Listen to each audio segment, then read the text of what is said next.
नमस्कार बच्चों, क्या हाल है आपका? ठीक से हैं? आशा है कि आप ठीक से होंगे और आपकी पढ़ाई भी अच्छी चल रही होगी।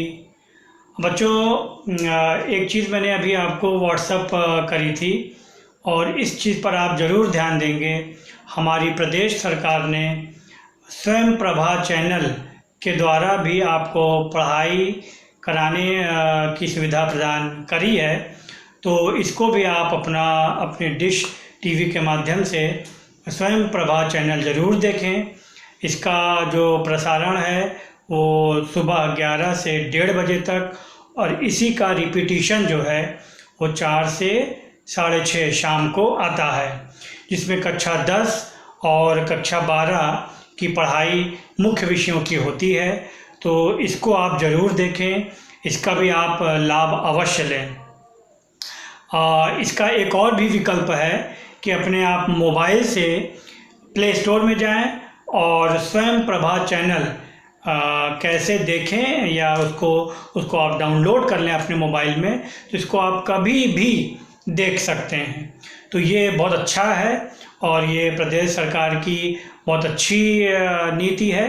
तो इसके द्वारा भी दूर दराज के लोगों में सभी लोग इसको अच्छी तरीके से आसानी से देख सकते हैं, और ये ग्रुप में तो पढ़ाई चलती ही रहेगी, इसमें कोई भी संशय नहीं है, ये तो चलेगा ही चलेगा, लेकिन आप उसका भी लाभ बखूबी ले सकते हैं। तो मेरी ये आपसे गुजारिश है कि इसका लाभ अवश्य आप लें।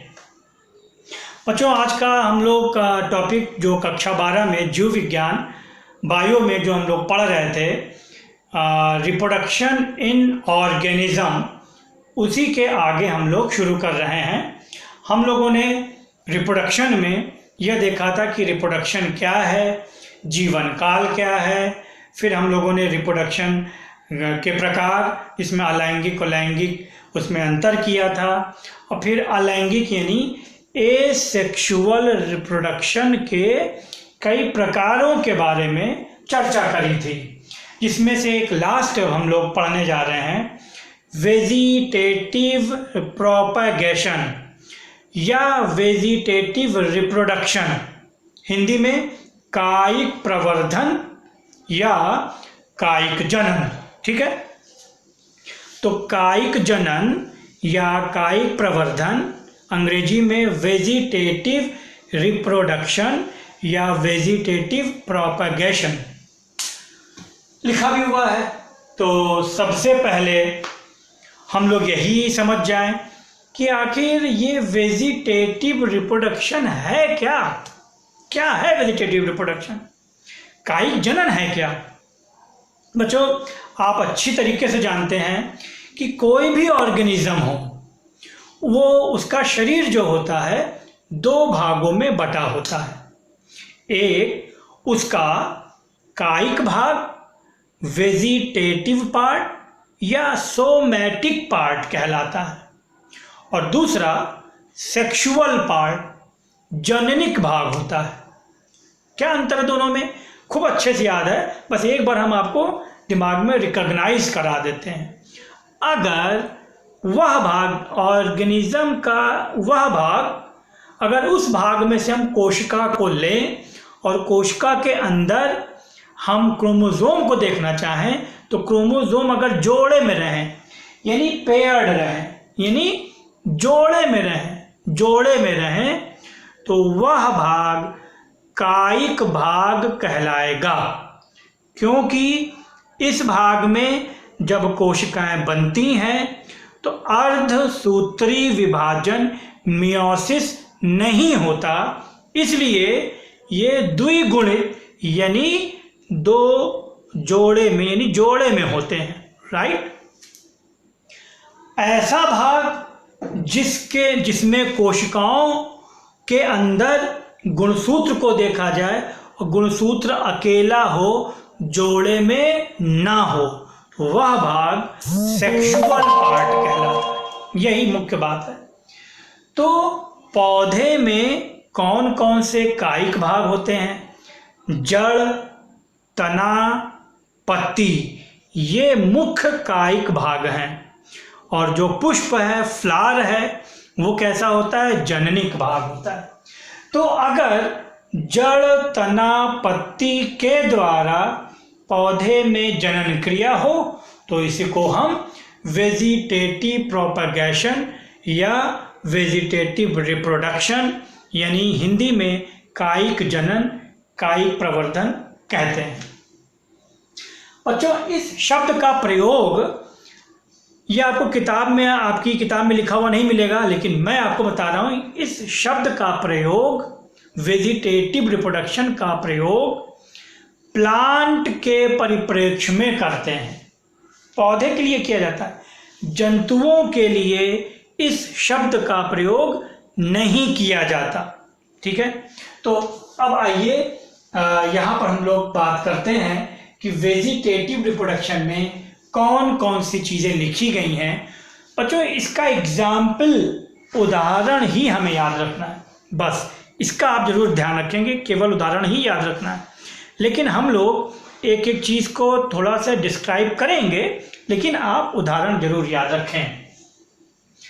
तो तीन, जैसे मैंने बताया कि जड़ है, तना है, पत्ती है। तो पहला लिखा हुआ है रूट यानी जड़, दूसरा लिखा हुआ है तना यानी स्टेम, और तीसरा लिखा हुआ है लीव्स यानी पत्ती के द्वारा जब पौधे में जनन क्रिया हो तो इसे वेजिटेटिव रिप्रोडक्शन कहते हैं। एक बात और, वेजिटेटिव रिप्रोडक्शन दो तरीके से होता है, लेकिन हमारे सिलेबस में वो चीज़ उतना ब्रॉड, उतना डिटेल से नहीं है। क्या? वेजिटेटिव रिप्रोडक्शन दो तरीके से होता है, एक नेचुरली, प्राकृतिक रूप से, और एक कृत्रिम रूप से, आर्टिफिशियली। ठीक है, तो आर्टिफिशियली यानी मनुष्य के द्वारा उसको कराया जाए, जो पौधे में जनरली होता ना हो लेकिन मनुष्य उसको कराया जाए, जैसे कलम काट करके लगा दिया जाता है वगैरह वगैरह। तो वो हम लोगों को नहीं पढ़ना है। कृत्रिम, आर्टिफिशियल हम लोगों को नहीं पढ़ना, हम लोग के सिलेबस में नहीं है। हम लोग को पढ़ना क्या है? केवल नेचुरली, प्राकृतिक वेजिटेटिव रिप्रोडक्शन के एग्जाम्पल पढ़ने हैं। तो आइए देखते हैं। पहला है रूट यानी जड़, एग्जाम्पल डहलिया और शकरकंद। ठीक है, ये एग्जाम्पल आपको याद रखना है। दूसरा स्टेम। स्टेम में तीन कैटेगरी वैसे होती है, लेकिन हम लोग को यहाँ पर दो ही कैटेगरी के बारे में पढ़ना है। एक ऐसा तना जो ऊपर की ओर वृद्धि करता है, जो ऊपर की ओर वृद्धि करता है। जनरली जब हम तने की बात करते हैं तो मेरे दिमाग में, हम लोग के दिमाग में यही छवि बनती है, यही छवि या यही पिक्चर बनती है कि तना जो है ऊपर की ओर वृद्धि करता है। ऐसे तनों को वायुवी तने, एरियल स्टेम कहते हैं, उसके बारे में नहीं पढ़ना। दूसरी कैटेगरी होती है अंडरग्राउंड स्टेम, भूमिगत तना। तीसरी कैटेगरी होती है सब एरियल स्टेम या अर्धवायुवी तना। तीन कैटेगरी हो गई, वायुवी, भूमिगत, अर्धवायुवी। राइट, तो वायुवी के बारे में नहीं पढ़ना। बचे दो, कौन कौन से? अंडरग्राउंड, भूमिगत, और दूसरा सब एरियल यानी अर्धवायुवी। अब इसके एग्जाम्पल देखते हैं। अंडरग्राउंड, जो भूमि के नीचे ही रहें उन्हें हम अंडरग्राउंड कहते हैं। अब एक चीज ध्यान रखिएगा भैया, बताओ जरा, ध्यान रखो, ध्यान करो कि स्टेम की क्या खासियत होती है। स्टेम की खासियत होती है कि उसमें नोड और इंटरनोड पाए जाते हैं। ये बहुत अच्छे से आपको याद होगा, नवंबर दिसंबर में मैंने पढ़ाया था। अब बहुत ज़्यादा अगर चर्चा करने लगेंगे तो वीडियो बहुत लंबा जाता है, और जो हमको पढ़ना है वो हम नहीं पढ़ पाते। तो अंडरग्राउंड स्टेम जो भूमि के नीचे होते हैं उन्हें अंडरग्राउंड स्टेम कहते हैं। कौन कौन से एग्जाम्पल है? पहला ट्यूबर, कंद, एग्जाम्पल आलू, अभी बताते हैं इसके बारे में। दूसरा राइजोम, प्रकंद, अदरक, हल्दी, एग्जाम्पल। तीसरा कॉर्न, घनकंद, अरुई और बंडा, एग्जाम्पल। चौथा बल्ब, शल्ककंद, प्याज, लहसुन, एग्जाम्पल। कौन कौन से हुए? भूमिगत में चार कैटेगरी, ट्यूबर यानी कंद, आलू, एग्जाम्पल। दूसरा राइजोम, प्रकंद, अदरक, हल्दी, एग्जाम्पल। तीसरा कॉर्म यानी घनकंद, अरुई और बंडा एग्जाम्पल। और चौथा बल्ब यानी शल्ककंद, प्याज, लहसुन एग्जाम्पल। देखते हैं। ट्यूबर कंद, ऐसा तना जो भोज्य पदार्थ के कारण फूल जाए, संचित करके फूल जाए। तो आलू, आलू में आप देखते होंगे ये जगह जगह गड्ढे होते हैं, देख रहे हैं ना, जगह जगह गड्ढे होते हैं। इन गड्ढों को आइज क्या बोलते हैं? आइज, आंखें बोलते हैं। इन्हीं आंखों से, गड्ढों से ऊपर की तरफ पत्तियां, टहनियां, शाखाएं निकलती हैं। तो इसके कैसे करते हैं आप लोग जानते हैं, खूब अच्छे से खूब खेती करते हैं आलू की।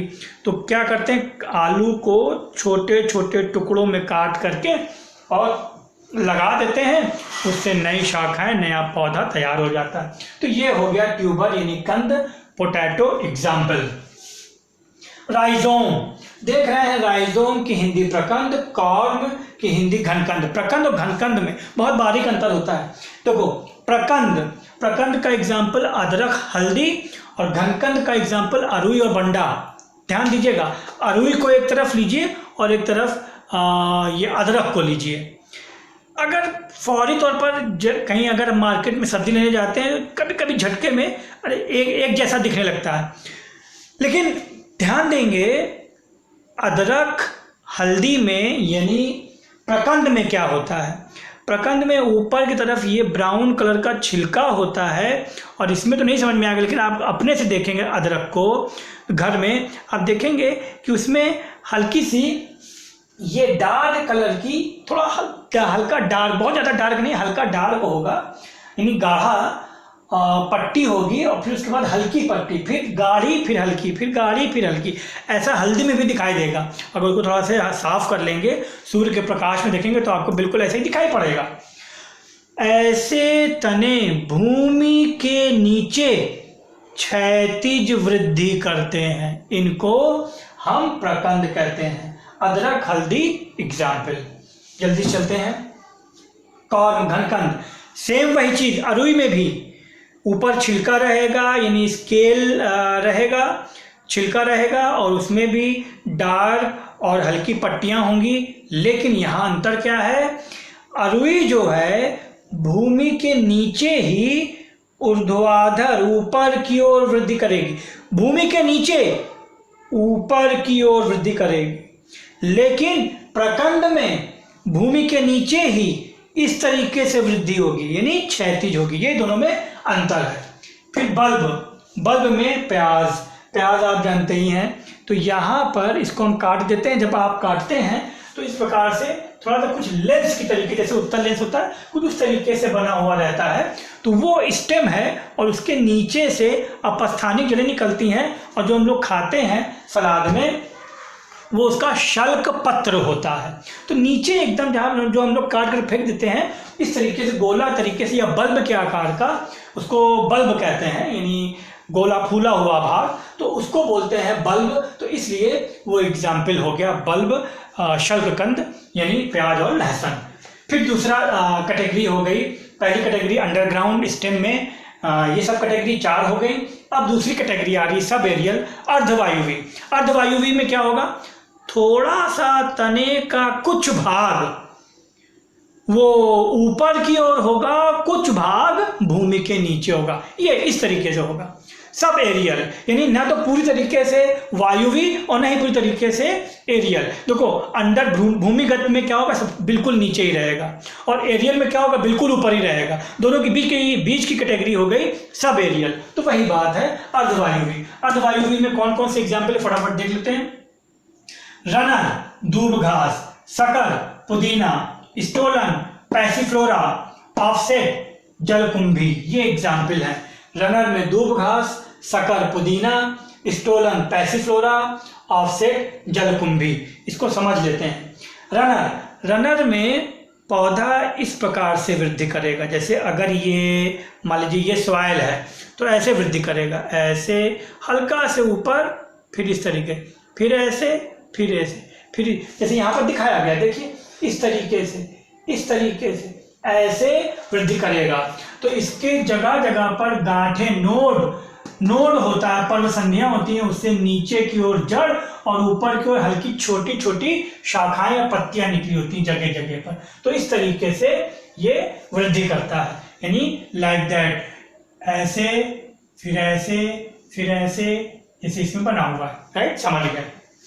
सकल, पुदीना में क्या होता है, भूमि के नीचे इसके तने से एक शाखा निकलेगी और भूमि के नीचे ही वो पहले क्षैतिज माने ऐसे क्षैतिज वृद्धि करेगा, फिर भूमि के ऊपर थोड़ा तिरछा वृद्धि करेगा। तो ये हो गया पुदीना, ये एग्जाम्पल हो गया।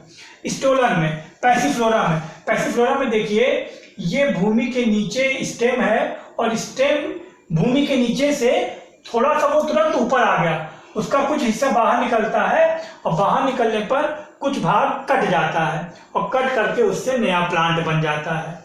तो क्या होता है, रनर और सकर और स्टोलन में यही अंतर हुआ। यहाँ पर जगह जगह पर नोड से शाखाएं ऊपर की ओर और नीचे की ओर क्या बोलते हैं, अपस्थानिक जड़ें। पुदीना में पहले हॉरिजॉन्टल वृद्धि करेगा, क्षैतिज वृद्धि करेगा, फिर तिरछा वृद्धि करेगा ऊपर निकलने के बाद।